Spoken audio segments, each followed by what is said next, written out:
Oi, pessoal, tudo bem? Eu sou a Fernanda, vim fazer com vocês a lista de exercícios de biologia do professor Aldo, vocês do terceiro Super, terceiro Med e SEB Med. O assunto na frente 141 é o módulo 6, diversificação da vida ou especiação, como preferirem. Vamos começar? A primeira questão é uma questão da FUVEST, que é uma das campeãs de audiência aí lá no plantão, tá bom? Essa da FUVEST, o enunciado diz assim: qual é a condição inicial básica para que ocorra o processo de formação de novas espécies? Então, a FUVEST gosta muito do tipo de especiação, né, alopátrica, em que precisa do isolamento geográfico.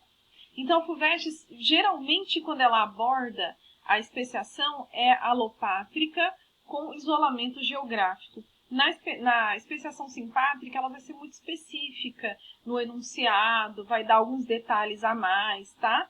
Então, se a gente fala de especiação na FUVEST, a gente vai sempre partir do princípio que é necessária uma barreira geográfica, tá bom? Com isso, a resposta fica alternativa B, isolamento geográfico, certo? Vamos para a próxima? Eu gosto muito dessa questão, né? Os alunos às vezes vêm comentar que eu confundo o que é órgão homólogo, o que é órgão análogo, né? E essa figura, essa questão, ela traz bem a diferença entre homologia e analogia, tá bom? Vamos ler? É a questão 103. Mesmo adaptados a diferentes funções, os membros anteriores e superiores de todos os mamíferos são constituídos dos mesmos elementos básicos do esqueleto. Um osso grande conectado a dois ossos menores, ligado a vários ossos pequenos, então conectados a vários metacarpos e a aproximadamente 5 falanges. A figura a seguir traz alguns exemplos de membros anteriores e superiores de mamíferos. Então, olha só, essa primeira duplinha à esquerda traz o braço de um homem e a pata de um gato. E a gente percebe que diversas estruturas são coloridas com a mesma cor, significando que tiveram a mesma origem embrionária, que significam os mesmos ossinhos, tá? A segunda dupla, baleia e morcego, traz também muitas estruturas de mesma cor, o que traz para a gente a ideia de mesma origem embrionária. Só que se eu parar para pensar, o braço de um homem, a perna de um gato, a nadadeira de uma baleia, a asa do morcego, cada um tem uma função específica. Eles não desempenham a mesma função. Então, sempre que eu pensar que essas estruturas têm a mesma origem embrionária, porém desempenham funções distintas, eu estou pensando na irradiação evolutiva, tá? E daí, todos esses órgãos que têm funções diferentes, mas mesma origem embrionária, são órgãos homólogos. Tudo bem? Daí ele termina, né, o enunciado. Sendo assim, os membros dos mamíferos em destaque são exemplos de estruturas alternativa B, de homólogas. Tá bom? Adorei, questão ótima. Olha essa outra, 105. Essa questão é uma questão difícil, viu, gente? A gente olha, à primeira vista parece ser tranquila, mas não é não. Ela é uma questão difícil. Olha só o que ela diz no enunciado. Acerca das espécies de seres vivos e do processo evolutivo responsável por sua formação, assinale a alternativa correta. Vamos ver? Letra A. Espécies diferentes estão em isolamento geográfico? Não necessariamente, né? Então, a gente tem um monte de espécies que podem conviver e até sofrer processos evolutivos distintos, embora habitem a mesma região. Então, descartada a letra A. Letra B. Raças diferentes de uma mesma espécie não têm possibilidade de cruzamento? Claro que tem.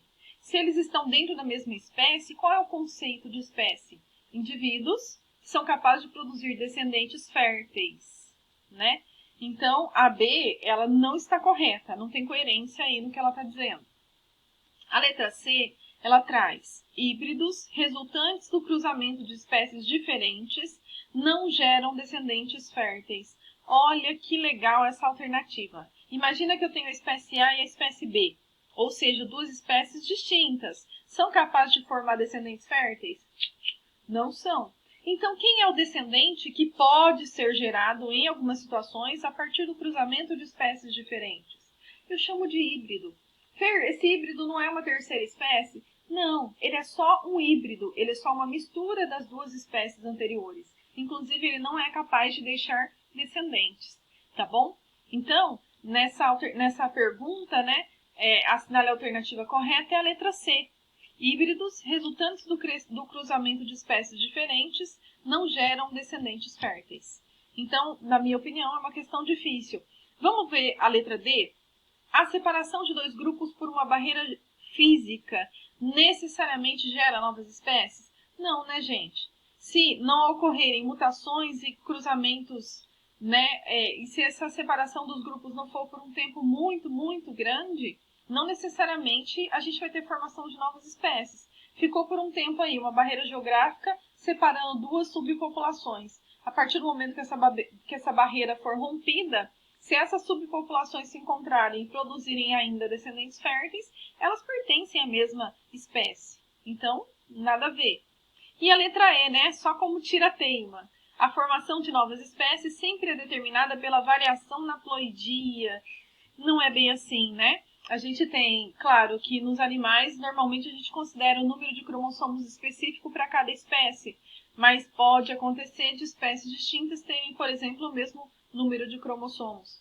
Então, não necessariamente a gente tem essa variação da ploidia no processo de especiação, tá bom? Excelente questão, difícil, tá? Vamos passar para a próxima? Olha que legal! Eu adoro uma questão com figurinha, gente. É a questão 107.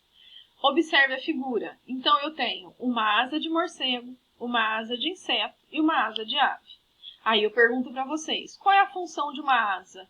Poxa, Fer, a asa voa. Exatamente. Mas olha só, morcego é um mamífero, inseto é um artrópode, a ave é uma ave. Está lá na classe das aves. Então, eles não têm a mesma descendência embrionária, a mesma origem embrionária, essas estruturas.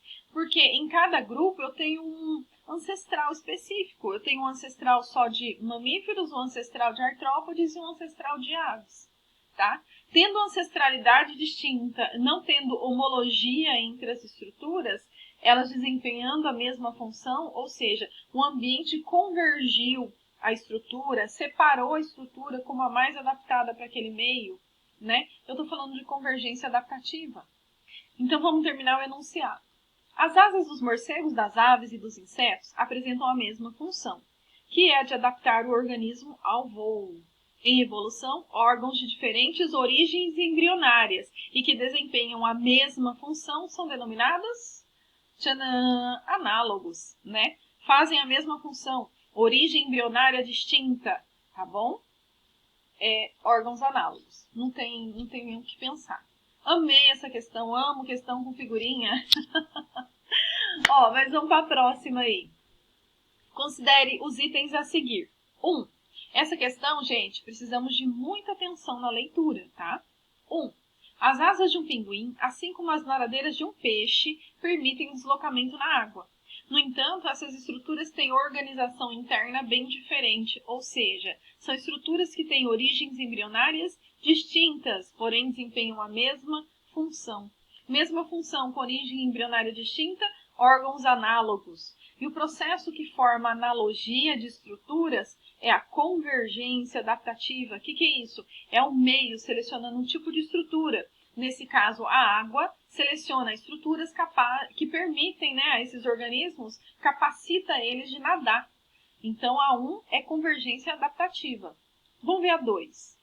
O golfinho tem uma nadadeira, que é dotada da mesma organização interna do membro superior de um gorila.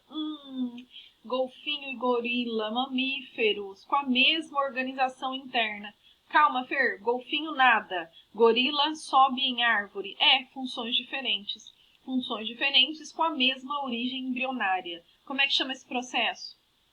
Irradiação adaptativa, tá?